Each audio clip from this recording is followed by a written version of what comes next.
What's a common social norm that you secretly find ridiculous? Story 1. Having to be available 24/7. I miss the days before mobile phones. I might use the social side of my mobile twice a day, and I get constant complaints about it. I won't change. I don't need to. Story 2. 2 weeks notice to quit a job.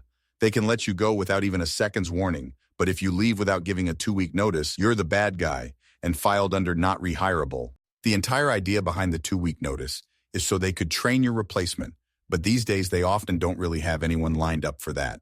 Then they ask you to stay on another week. Not your problem, though. Your employer is only as loyal to you as their bottom line allows. You're just a number on a spreadsheet. Once you're no longer useful, you're out, so there's no point to being loyal to your employer. Story 3. You're expected to accept someone's request on social media to be polite, and you're expected to stay social media friends with them, even if you're not friends in real life.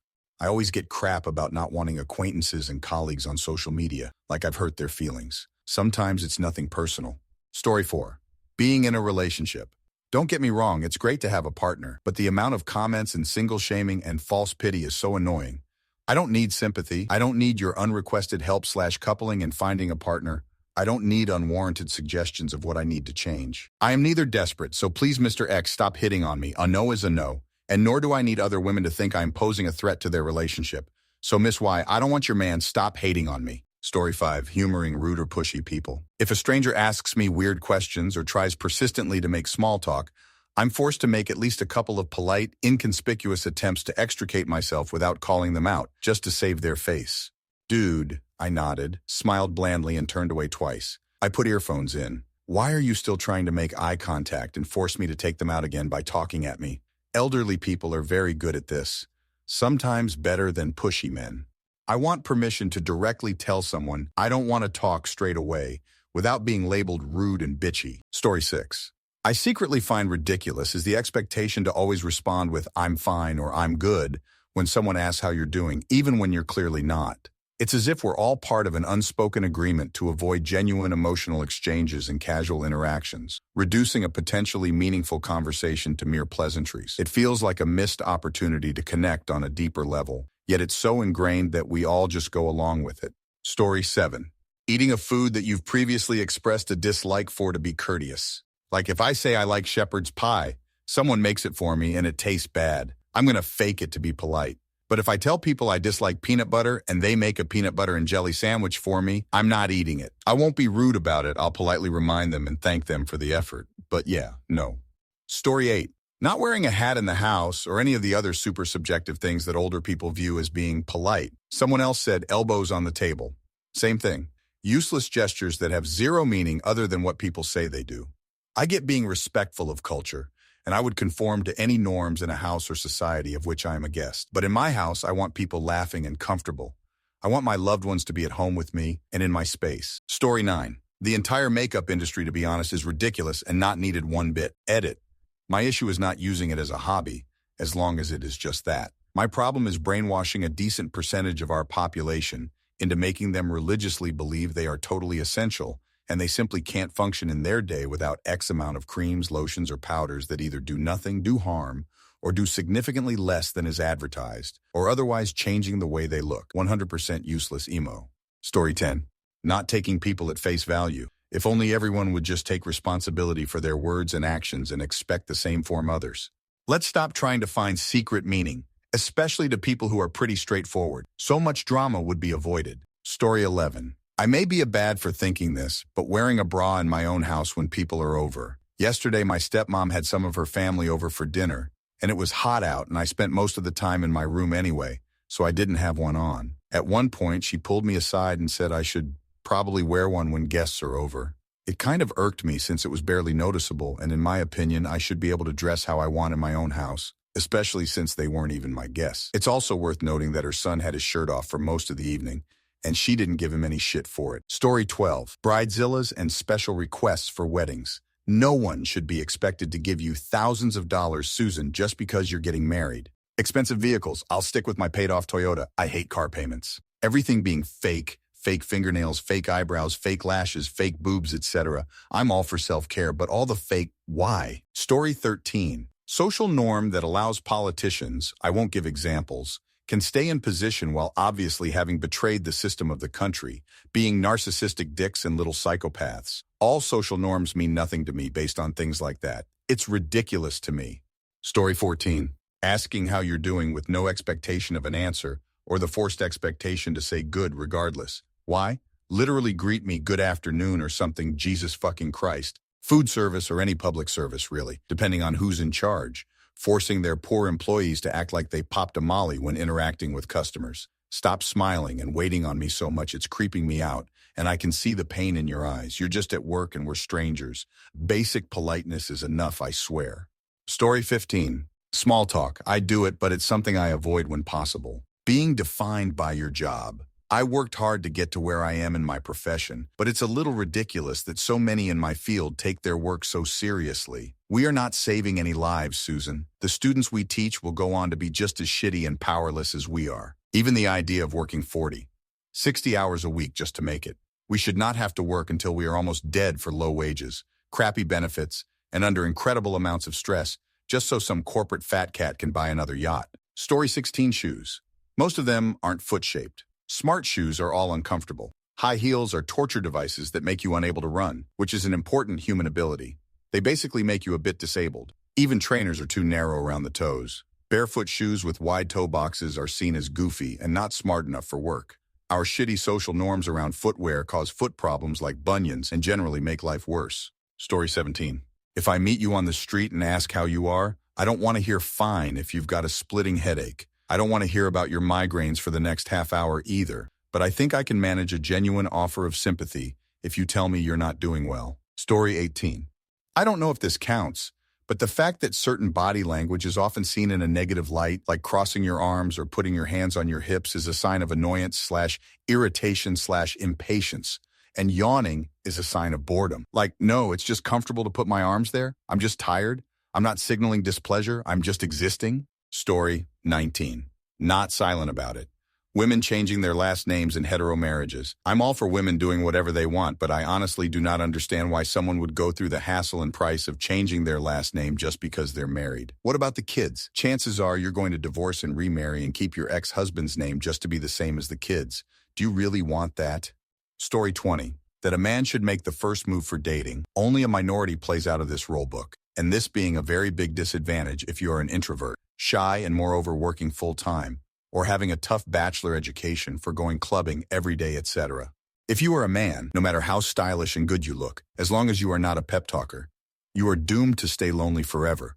With the digitalization of dating, everything becoming further a mess that girls effortlessly selecting boys like an apple from grocery, whereas for boys, it is a battleground of survival that even one like is nearly impossible to get. Story 21. Demurring once or twice when someone offers you food. Oh, you're leaving? Here, take some leftover pizza home with you. Oh, I couldn't possibly. Seriously, it's just going to sit in my fridge. You should take some. Are you sure? I guess I can take some off your hands then. Seriously, when someone offers me food and I want the food, I'm like, yes, thanks. End of discussion. Story 22. I'm autistic, so quite a few of them. 1. Why do I need to look at your eyeballs to convey I'm being honest and trustworthy? 2. US-centric. Why do I need to talk to a flag every morning in school? 3. Why can't we all wear whatever clothes we want? 4. Why do I need to say the word please to convey politeness? I understand saying thank you as a way to acknowledge the other person doing something for you, but why do I need to preempt that? Can't my tone of voice/posture/overall way I'm asking convey politeness enough? I do all these things, but I don't really understand why. I just don't want to be perceived as an asshole. Story 23. Handshake, and here in France, cheek kiss. I don't want to touch other people, especially since I don't know where the fuck they put their face and hands before. Why is that a norm to touch people? But I'm the weirdo if I decline either, so I submit to social convention. Edit. I must add that I don't really like touching people in general, or being touched, so it doesn't help. Story 24. Why it's such a social taboo to be a picky eater. Like, to a certain extent, I understand why it happens. But as a kid with ARFIDs growing up, I could not fathom why so many people gave me such a hard time for what I ate. I got so much shit for eating French fries at a fancy Chinese restaurant, or not caring about a pizza party. Thanksgiving was the most stressful holiday for me, and no one accepts, oh no, I'm not hungry for an answer. Like, no one is forcing you to eat it. It's their food. Leave them alone. Story 25. Wearing suits and ties or other formal wear for a job.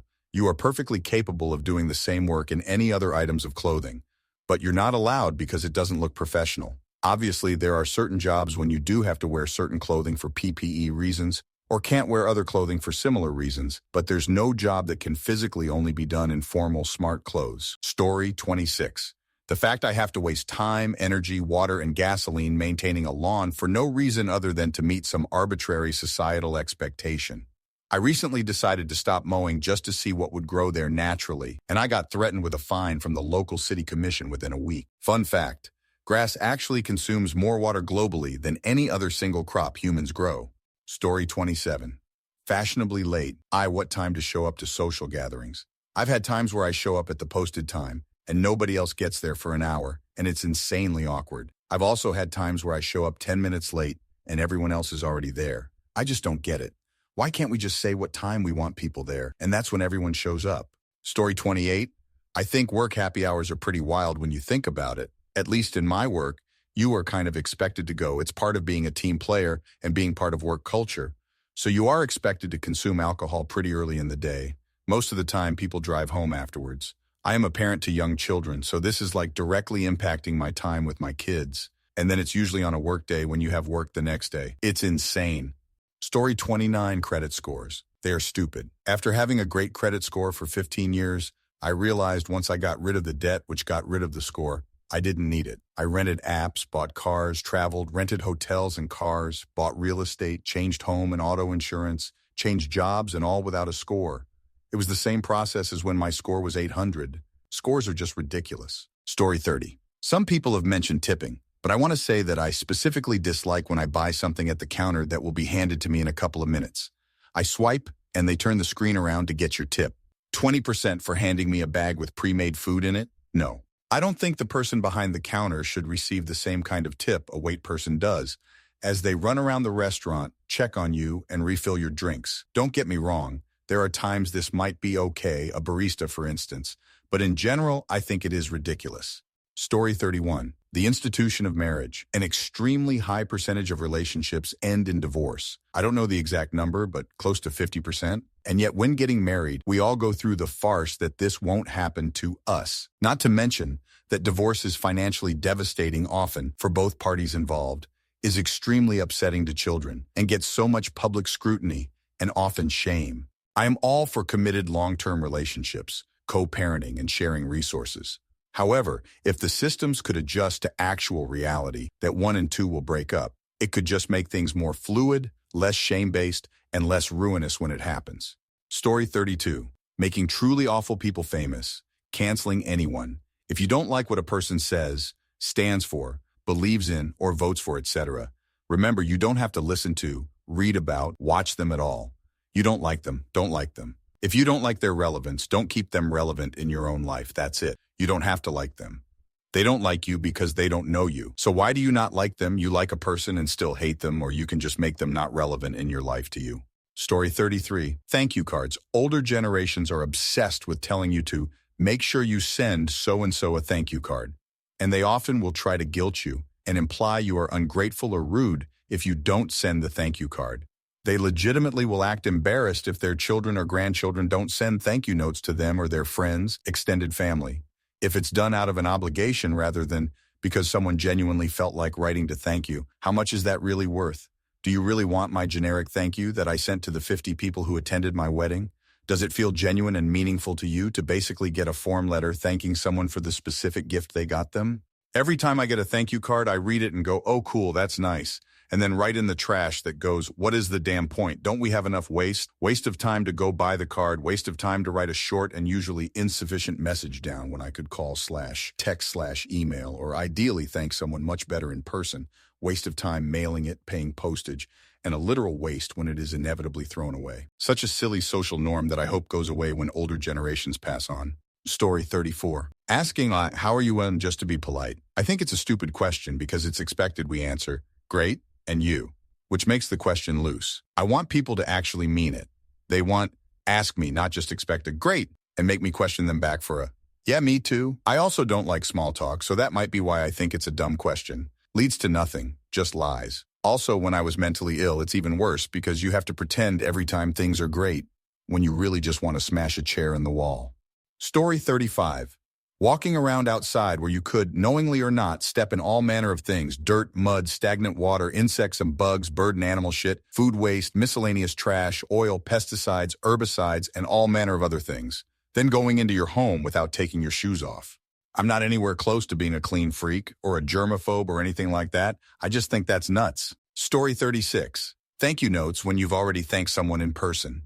It's one thing if grandma sends you a gift through the mail. It's always nice to send a note to let you know you received the gift and appreciated it. However, when Aunt Sue comes to your birthday party, gives you the gift personally, and you thank her for it, I think a note is silly and waste of time and resources. Same for weddings. I had a small enough wedding that I was able to speak to each guest personally to thank them for attending. In my world, 90% of wedding guests give money as a gift. It was just weird to me to say, Aunt Mary and Uncle Joe, thanks so much for the cash, in a note. But I did because it's expected. Stupid but expected. Story 37. Professional tone and word choices. I had a job give me a review note that my tone was too harsh. I said, how? I'm asking a person doing a job to do their job so I can do my job. I'm not being rude or demanding. I'm asking as nicely as possible, but because I wasn't interested in doing the BS, how are your kids? How was your weekend thing? I got a review note. I mean, enjoy your kind and incompetent person you replace me with, most likely. Because most people don't really know how to do my job, even if they've done it for a long time. It is hard, and it changes a lot. It can get overwhelming. So having such a need to do this song and dance, you're willing to lose someone who does a highly specialized job? Okay, I guess. Good luck. And because it is personal, I don't feel comfortable asking for a work reference.